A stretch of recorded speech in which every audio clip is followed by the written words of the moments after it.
Well, hello everyone. I'm John. This is the Midnight Paint and Body YouTube channel. In this video, we're not going to be doing so much paint and body stuff, but we are going to be installing this QA1 4-link suspension in this 1970 Dodge Charger.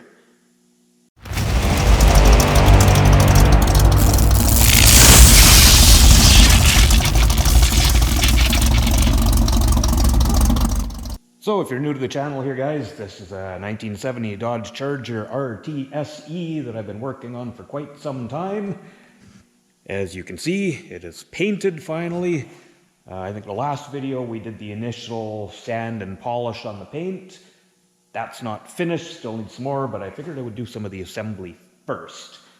Now, the next thing we're going to be doing on this car is getting her back on her feet.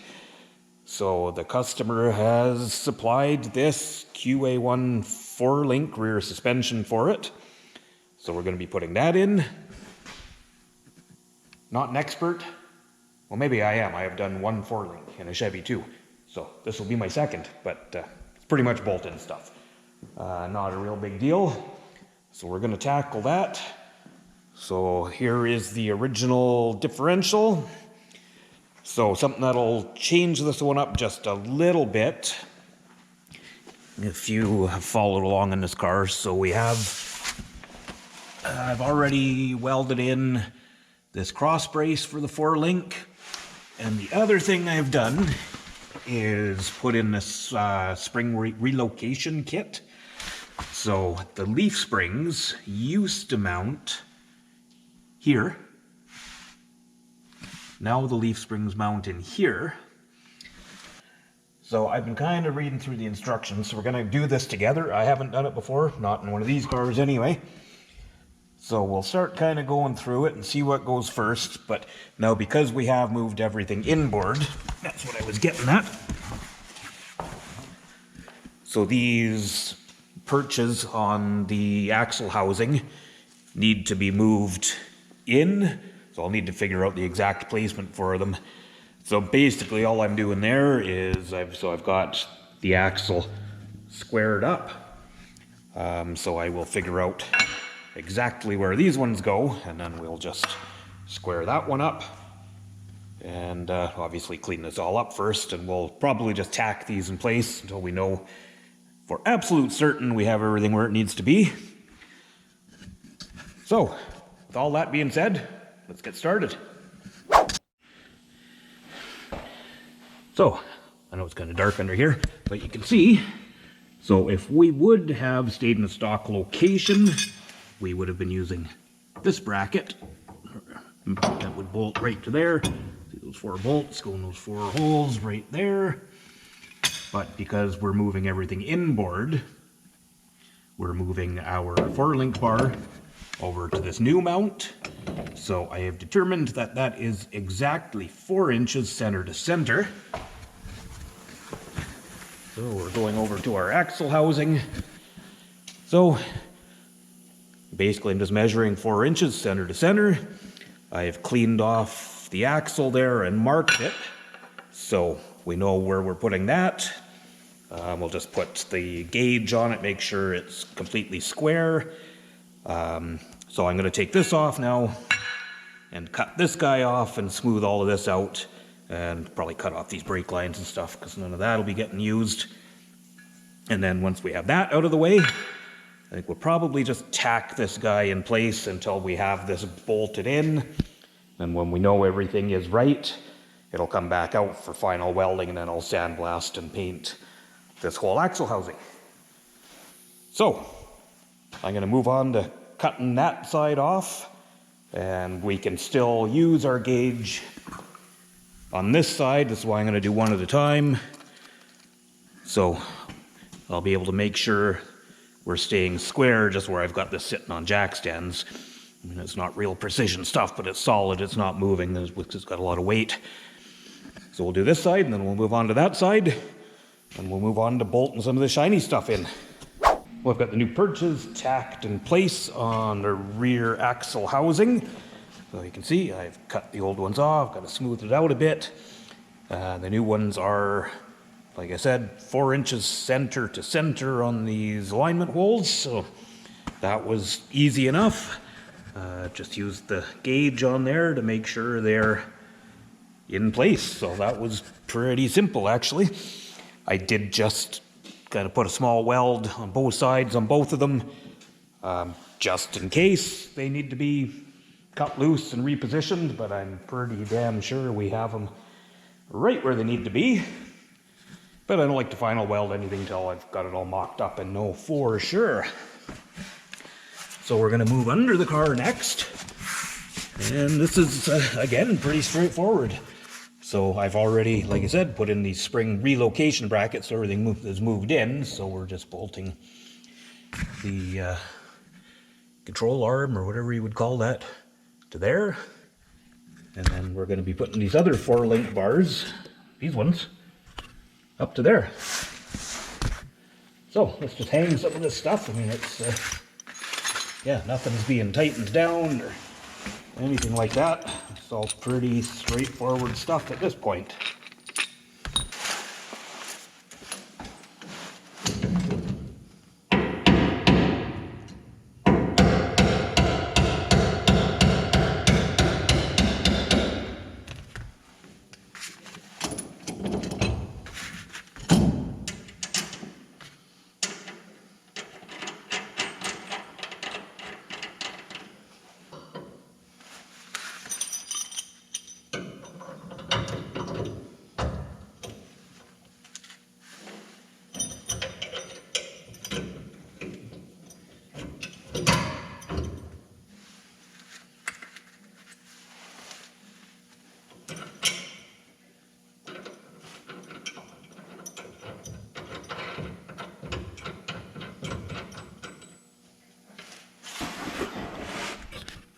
All right, so there's some pieces just loosely in place.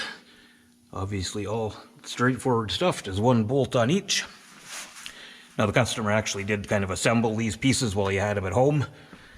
So a lot of this, I would have had to put all this together, but that's already done, so that's all right with me. So I think our next step is gonna be rolling that old differential under here and muscling that around, so let's give that a try. Well, good morning. It's the next day. It's super early. You know what they say? The early bird gets worms or something. Anyway, thought I'd show you guys where we're at on the charger. So, I was kind of mocking in the rear end, so I needed to get the car to ride height. So what I've done is basically just blocked it up. The car is level, so it is kind of where it should sit. I've got the rear end set right around where it should be ride height. Now the instructions say to set the pinion angle to around -1 degree. So I've got that set. I don't know if you can see that on the gauge. So, from that point, so now I'm going to be welding these guys. So they basically just kind of fall into place right where they need to be.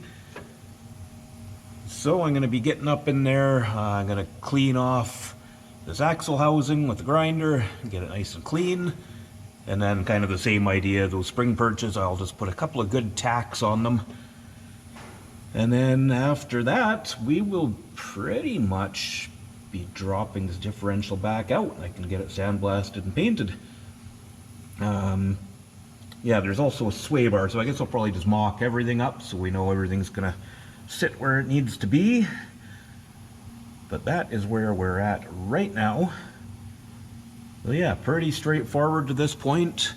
As you can see, pretty much all bolt in other than that crossbar at the top, that if you were doing this kit in your home shop, that's the only piece so far that needs to be welded. These would not need to, if you were going in the factory leaf spring locations, you wouldn't have to do this stuff. And like I said before, I've already put those inboard mounts in, so I did all that before. So that's where we're at. I'm going to clean those up and get a couple welds on them, and then we'll see what's next.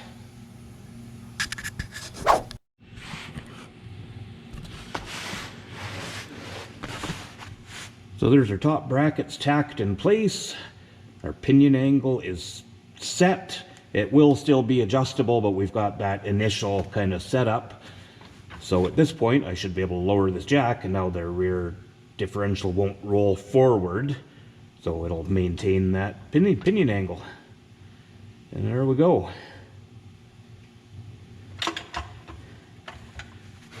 So, now that that is set up, I'm going to go back to the instructions and maybe we'll have a look at the sway bar. We do have the nice QA1 coilover shocks, but I don't really see any reason to assemble and put those in yet. So yeah, let's have a look at that sway bar and see what's involved with that. Well, here's a look at the sway bar mocked up. So I didn't film messing around with this because it was a bunch of on and off and back and forth. So basically we're just got these mounts that go around the axle tube, so that's easy. And then these sway bar end mounts. The instructions were kind of vague, and I had a tough time on and off a bunch of times with these brackets, just figuring out exactly where they sat the best. And so I had it a couple different ways. I had these heims on the outside. Either way, they're going to be cocked one way or the other. But it seems like, I mean, they're not tight. They'll square up a bit. But they are best on the inside of this flange. Now, obviously, these brackets just held in place with some duct tape while I mark them and drill some holes. So it did say in the instructions, so these brackets, we can either plug weld them or we'll just drill and use some 3/8 cutting bolts, which is probably what I'm going to do, because that way we're not burning into the frame again and having to paint again. So I'll just paint those brackets off, bolt them on. But other than that, as you can see, we are all mocked up. And everything is still adjustable. Now I did just measure the wheelbase, and our axle is ahead a little bit on this side. Nothing that, once it's dropped out, just a couple of turns of the arm won't fix. It'll push it back a little bit. Or maybe we pull that side in a hair, push this side back a hair, but that's just all adjustment stuff. I mean, we're close enough where I'm comfortable pulling it out and welding all the tabs on. So I think that's what I'm going to do next. I'm going to pull this rear end back out of the car, unbolt everything, and then I will finish welding all the tabs, and we'll get it outside and get it sandblasted, and hopefully get some paint on it right away and get it reassembled. Well, I took the rear axle assembly outside and sandblasted it. So here she is, all cleaned up. Mounts are all welded on. I'm not the best welder in the world, but they're definitely solid. Just maybe not as pretty as some guys do them. So yeah, pretty straightforward stuff there. So I'm going to go ahead and just get some epoxy primer and hopefully some paint on this today. And then tomorrow we can start assembling this thing back in the car. And just a side note, none of this brake stuff is getting used. I left the backing plates on because I would have had to pull the axles and stuff to get them out, I think. But he's got all Willwood brakes for this car, I believe 4-wheel discs. So all of that will be going away. So I just want to get the axle shaft assembly, the housing painted, and then we can get all this hung back in there and make the car back into a roller. Well guys, the next day, I'm still working on the Charger. So I think our next step here, I'm going to assemble these QA1 coilover shocks. So I've got all the bits and pieces. These are the fully adjustable ones. Here's the spring. And then I see he's also bought the what you call these, like roller washers, rather than just the flat washers. So, not going to film that. I mean, the instructions are all there for that stuff. I've never done it before, but it's pretty straightforward. Lots of anti-seize on the threads, as you probably know, because you're putting a steel nut on an aluminum housing. So I'm going to do all that. I did paint the axle yesterday, and it is in the car. Not finished, but you want to see it? You do? Okay. Sneak peek. I was going to save this till the end, but yes, it's painted body color. So that's what the customer wanted, and I think it looks pretty cool. We're going to be putting more bits and pieces on. Obviously, the black sway bar will be behind it, so it's going to break it up a little more. Like a lot of the marks and stuff you see. If you see that, that's just anti-seize from me sliding those U-bolts over. So yeah, I'm going to do up those shocks and get those ready to go in. Now, a lot of this stuff, you're supposed to set everything. You're not supposed to tighten everything down until you've actually set your ride height. You got it on the ground. I can only do so much, obviously. I will get this car on the ground, but I mean, I don't have a lift for one thing, so I'm just sliding around underneath here. And we're going to be adding all of the weight to this car yet. I mean, as it is now, it's just a bare body. So, you know, it's going to have a whole lot more weight by the time the car is assembled. So we can't really dial in suspension and ride height and everything until that happens. But we'll just get everything close to spec, as close as I can get it. So I'm going to assemble those shocks, and then we'll come back and check that out when I'm ready to stick them in. And then we'll get that sway bar in. I actually just need to run to town and pick up some fasteners for that. So maybe I'll do that at lunchtime and get lunch. Anyway, we'll be back. So here's our double adjustable QA1 shocks all assembled. Like I said, didn't bother to record, super simple. Just follow the instructions. Lots of anti-seize, which is something I do anyway. I put that stuff on everything. So yeah, that's that. I'm not setting anything. I'm not doing anything other than at this point, I'm just going to get back under the car and bolt these into place. Well, here it is, guys, all installed. So I'll take you in here for a look at everything. So the only thing I have left to do is to bolt up these brackets. Now I just have a self-tapper holding this on. I'm just waiting on the proper bolts, but that's just a minor thing to finish up. So, get some light under here. So as you can see, just it's all pretty straightforward. I am certainly no expert at this stuff. I have done one 4-link setup before. It was a TCI setup. I did in the Chevy 2. I did a video on that a while back. And this, of course, is a QA1 setup. The quality is absolutely incredible of this stuff. So impressed with the way everything fits and goes together.